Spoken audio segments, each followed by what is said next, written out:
Hello, good morning friends. Myself Praveen B. Bareya, lecturer in Civil Department, VPMB Polytechnic, Gandhinagar. My subject name is Structural Mechanics 1. Subject code is 3330604. My unit name is Direct Stress and Strain, and my today's topic name is Introduction and Direct Stress and Strain. Let's begin. Objectives. In this topic, we have learned following objectives regarding structures. First of all, we know about what is structure, then after types of structures. We also know about types of load and its effect and stress and strain calculations. First of all, introduction. First, we have so definition of structures.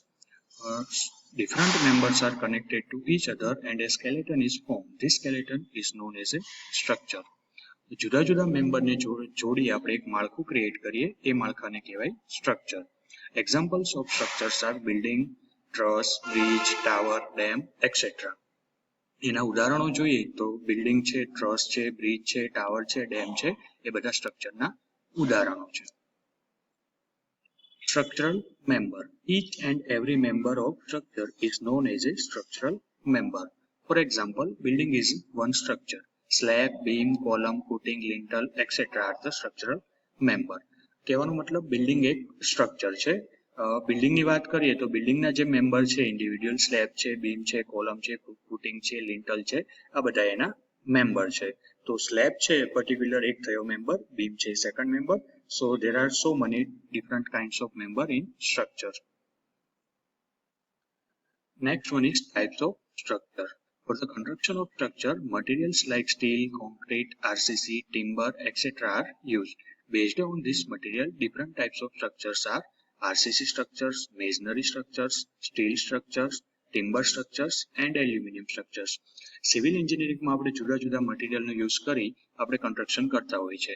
તો જે મટીરિયલનો use કરશું એના base ઉપર આપણે એને classify કરી શકીએ. Like આપણે આરસીસીનું સ્ટ્રક્ચર બનાવીશું તો આપણે એને કહીશું આરસીસી સ્ટ્રક્ચર. જો આપણે સ્ટીલનો યુઝ કરીશું તો એને કહીશું સ્ટીલ સ્ટ્રક્ચર્સ. લાકડાનો યુઝ કરીશું તો એને કહીશું ટિમ્બર સ્ટ્રક્ચર. એ જ રીતે આપણે જો એલ્યુમિનિયમનો યુઝ કરી સ્ટ્રક્ચર બનાવશું તો એને કહીશું એલ્યુમિનિયમ સ્ટ્રક્ચર્સ. ઇન શોર્ટ, જે મટીરિયલ આપણે યુઝ કરીશું એ મટીરિયલના બેઝ ઉપર આપણે એને ક્લાસિફાઈ કરી શકીએ. Next one is types of load and its effect. The design of a structural member is done based on the type of load carried by the member. આપણે આગળ જોયું સ્ટ્રક્ચરલ મેમ્બર જે બિલ્ડિંગના બીમ છે, column છે, slab છે, footing છે, એ બધા વસ્તુ છે મેમ્બર. તો એના ઉપર જે પર્ટિક્યુલર લોડ લાગે છે એને ધ્યાનમાં રાખી ડિફરન્ટ ટાઈપ્સ ઓફ લોડ આપણે ક્લાસિફાઈ કરી શકીએ. તો different types of loads are tensile load, compressive load, shear force, torsional load and transverse load. Mainly આ 5 ટાઈપના લોડ મેમ્બર ઉપર લાગતા હોય છે. જોઈએ વન બાય વન આપણે. ફર્સ્ટ છે tensile load. Load which produce tension in the member is called tensile load. મતલબ ટેન્સાઇલ મીન્સ ખેંચાણ. તો મેમ્બરની ઉપર એક્સટર્નલ ફોર્સ જે લાગે છે એનાથી મેમ્બરનું ખેંચાણ થાય, એ મેમ્બર ખેંચાય તો એને કહીશું આપણે ટેન્સાઇલ લોડ. ફિગરમાં તમે જોઈ શકો છો એક રોડ છે, ટાયર રોડ છે, સળિયો છે, એના ઉપર એક્સટર્નલ ફોર્સ લાગે છે, ટેન્શન ફોર્સ લાગે છે, તો એ સળિયો ખેંચાશે. બંને બાજુ પી આઉટવર્ડ ડાયરેક્શનમાં ડિફાઇન કરેલા છે. તો એ પી છે એ ફોર્સ છે, તો એના લીધે જે લોડ પ્રોડ્યુસ થશે એને કહીશું આપણે tensile load. And due to tensile load, tensile stress will be produce in the material. Tensile load લાગવાથી મટીરિયલની અંદર ટેન્સાઇલ સ્ટ્રેસ પ્રોડ્યુસ થશે. Second one is compressive load. The load which produce compression in the member is called compressive load. જે લોડથી મેમ્બરમાં દબાણ produce થશે, means એનું compress થશે, તો એ લોડને કહીશું આપણે કમ્પ્રેસિવ લોડ. ફિગરમાં તમે જોઈ શકો છો એક સ્ટ્રટ છે, એ સ્ટ્રટમાં બંને સાઈડ ઇનવર્ટ ડાયરેક્શનમાં ફોર્સ લાગે છે, ઇનવર્ટ થાય છે, મીન્સ એનું દબાણ થાય છે, એનું કમ્પ્રેશન થાય છે, તો એ લોડને આપણે કહીશું compressive load. And due to compressive load, compressive stress will be produce in the material. જેમ ટેન્સાઇલ લોડના લીધે ટેન્સાઇલ સ્ટ્રેસ પ્રોડ્યુસ થતી હતી, એ જ રીતે કમ્પ્રેસિવ લોડના લીધે કમ્પ્રેસિવ સ્ટ્રેસ પ્રોડ્યુસ થશે મટીરિયલની અંદર. Third one is shear force. When a body is subjected to two equal and opposite forces acting tangentially across the resisting section, as a result of which the body tends to shear off across the section, this type of force is called shear force. જ્યારે બે પરસ્પર વિરુદ્ધ દિશાના અને જેની કાર્યરેખા same નથી એવા બળો ગતિ કરતા હોય અને જો એની ઉપર કોઈ બળ લાગે છે તો એકબીજાથી કપાઈ જશે, એકબીજાથી ચીરાઈ જશે. તો આ ટાઈપનો જ્યારે લોડ લાગતો હોય તો એને કહીશું આપણે શિયર ફોર્સ કર્તન ભાર. ફિગરમાં પણ તમે જોઈ શકો છો બે ફોર્સિસ બિફોર શેરિંગ, જે ઉપરવાળી ફિગર છે બે અલગ અલગ ઓપોઝિટ ડાયરેક્શનમાં બે ફોર્સિસ જાય છે અને બિફોર શેરિંગ ઇટ્સ ઓકે, પણ જ્યારે આફ્ટર શિયરિંગ એ જ્યારે એના પર કોઈ ફોર્સ લાગે છે, શિયર ફોર્સ લાગે છે ત્યારે એકબીજાથી કટ થઈ જાય છે. તો એ વસ્તુ તમે ફિગરમાં જોઈ શકો છો. The stress produced in the material due to shear force is called shear stress. જેમ ટેન્સાઇલ લોડથી ટેન્સાઇલ સ્ટ્રેસ પ્રોડ્યુસ થતી હતી, કમ્પ્રેસિવ લોડથી કમ્પ્રેસિવ સ્ટ્રેસ પ્રોડ્યુસ થતી હતી, એ જ રીતે શિયર ફોર્સથી મેમ્બરની અંદર શિયર સ્ટ્રેસ પ્રોડ્યુસ થશે. Fourth one is torsional load. When a shaft is subjected to turning force tangential to the surface of the shaft, torsion is produced in the shaft. Such type of load is called torsional load. જ્યારે આપણે શાફ્ટની વાત કરતા હોય તો એની ઉપર જ્યારે load લાગશે ત્યારે એ શાફ્ટનું ટોર્શન પ્રોડ્યુસ થશે. તો એ જે ટોર્શન પ્રોડ્યુસ થાય છે એને કહીશું આપણે ટોર્શનલ લોડ. તો turning moment is equal two torque and torque is equal two turning force into diameter of shaft.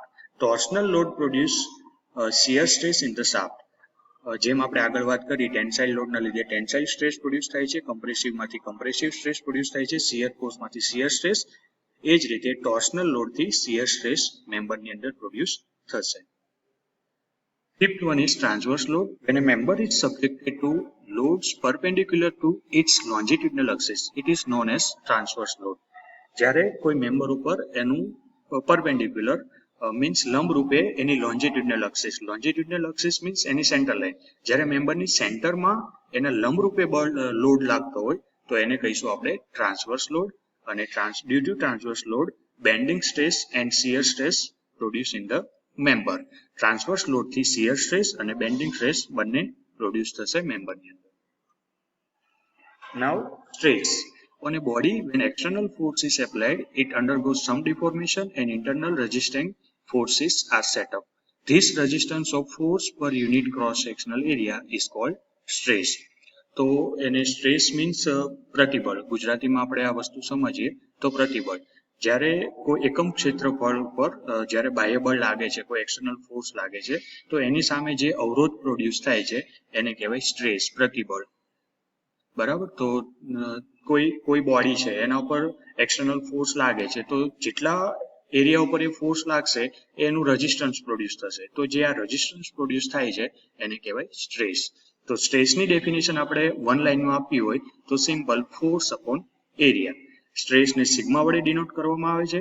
Force means P, area means એ. તો સ્ટ્રેસનું ઇક્વેશન થશે sigma is equal two P upon A, where P is equal to external force and A is equal to cross-sectional area. SI unit of stress is Newton per mm square. Strain is defined as the ratio of tangent length to original length of the member. Strain means વિકાર અથવા તો વિકૃતિ. તો જ્યારે body ઉપર external force લાગે છે તો એની લંબાઈમાં પ્લસ માઇનસ થાય છે. તો લંબાઈમાં થતો ફેરફાર અપોન મૂળ લંબાઈ એને કહીશું આપણે વિકાર અથવા વિકૃતિ અથવા તો strain. Change in length upon original length. Strain has no unit. યાદ રાખજો મિત્રો, strain ની કોઈ યુનિટ નથી. It is a measure of deformation produced in the member due to loads acting on it. આપણે જેમ ડેફિનેશનમાં વાત કરી કે એક્સટર્નલ ફોર્સથી જે એનું ડિફોર્મેશન થાય છે એ આપણે મેજર કરીએ છીએ. ઇલાસ્ટિસિટી, ગુજરાતીમાં કહીએ તો સ્થિતિસ્થાપકતા.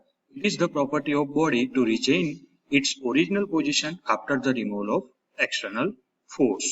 કહેવાનો મતલબ જ્યારે કોઈ બોડી ઉપર આપણે એક્સટર્નલ ફોર્સ એપ્લાય કરીએ છીએ તો એનું ડિફોર્મેશન થશે, એનું બેન્ડિંગ થશે.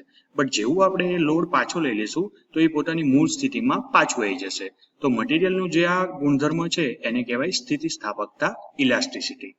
If a body is elastic, it will deform on application of external force, but as soon as the force is removed, it comes back to its original shape and size. તો આના માટે આપણે એક example લઈએ તો rubber છે.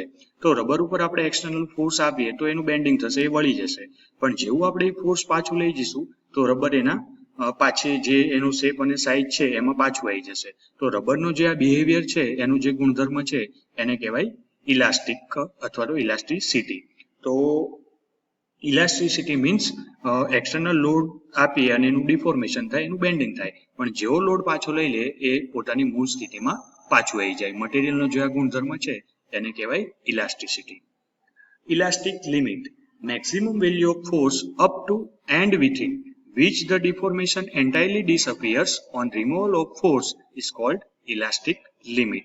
આપણે ઉપર ઇલાસ્ટિસિટીની વાત કરી કે મટીરિયલ ઉપર આપણે એક્સટર્નલ ફોર્સ આપીએ છીએ અને એનું ડિફોર્મેશન થાય છે, પણ જેવો ફોર્સ પાછો લઈ લઈએ છે એ પોતાની મૂળ સ્થિતિમાં પાછું આવી જાય છે, પણ એની પણ એક લિમિટ હશે. તો ઇલાસ્ટિક લિમિટ એ જ વસ્તુ કહે છે કે અમુક હદ સુધી એ મેક્સિમમ લોડ સહન કરી શકશે, પાછું પોતાની સ્થિતિમાં આવી શકશે, પણ જો એનાથી લોડ એની હદ કરતા લોડ વધી ગયો તો પછી એનું ફેઇલર થઈ જશે. તો ફેઇલર થતા પહેલા એની જેટલી મેક્સિમમ સહન કરવાની શક્તિ છે અને પોતાની સ્થિતિમાં પાછું આવવાની ક્ષમતા છે એટલી હદને કહેવાય elastic limit. Hooke's law, it states within elastic limit stress is proportional to strain. હુકનો નિયમ એવું કહે છે કે જે વસ્તુ આપણે ઇલાસ્ટિક લિમિટ જોઈ કે મટીરિયલ અમુક હદ સુધી લોડ સહન કરશે અને પાછું પોતાની સ્થિતિમાં પાછું આવી શકશે, એની પણ એક લિમિટ છે, બરાબર. તો એ જે લિમિટ છે એની અંદર સ્ટ્રેસ અને સ્ટ્રેન એકબીજાના સમપ્રમાણમાં હોય છે. And last one is modulus of elasticity. એનું બીજું નામ છે Young modulus. It is the ratio of direct stress to direct strain. Stress અને સ્ટ્રેનના ગુણોત્તરને મોડ્યુલસ ઓફ ઇલાસ્ટિસિટી અથવા તો યંગ મોડ્યુલસ ઈ કહેવાય છે. સિમ્પલ એક જ લાઈનમાં તમારે યાદ રાખવું હોય તો modulus of elasticity is equal to direct stress to direct strain. SI unit of E is equal to newton પર mm સ્ક્વેર. મોડ્યુલસ ઓફ ઇલાસ્ટિસિટીનો SI યુનિટ છે ન્યૂટન પર mm square. For mild steel, E is equal to 2 into 10 raised to 5 Newton per mm square. Mild steel માટે એની standard value છે 2 ગુણ્યા 10⁵ newton પર mm square. આ વસ્તુ એક ખાસ યાદ રાખજો મિત્રો, જ્યારે પણ એની વેલ્યુ ના આપેલી હોય ત્યારે આપણે 2 ગુણ્યા 10⁵ ન્યૂટન પર mm સ્ક્વેર જે સ્ટાન્ડર્ડ વેલ્યુ છે એ લઈશું. આ જ વસ્તુ સેમ થિંગ તમે જીટીયુના પેપરમાં જોશો તો ત્યાં પણ તમને એની વેલ્યુ બધા જ એક્ઝામ્પલમાં નહીં આપેલી હોય, ત્યાં તમને કોમન ઇન્સ્ટ્રક્શનમાં આપેલી હશે કે take E is equal to 2 into 10⁵ newton પર mm સ્ક્વેર. તો જ્યારે પણ આપણે એની જરૂર પડે છે તો એને આપણે 2 into 10⁵ ન્યૂટન પર mm સ્ક્વેર કાઉન્ટ કરીશું. થેન્ક યુ મિત્રો. આ વિડીયોમાં આપને કોઈ પણ ક્વેરી હોય, કોઈ પણ ડાઉટ હોય સ્ટ્રેસ અને સ્ટ્રેન રિગાર્ડિંગ, તો તમે આપણા વોટ્સઅપ ગ્રુપમાં મને પ્રશ્ન પૂછી શકો છો, હું એનું સોલ્યુશન આપીશ. નેક્સ્ટ વિડીયોમાં આપણે સ્ટ્રેસ અને સ્ટ્રેનના એક્ઝામ્પલ્સ કરીશું. Thank you very much.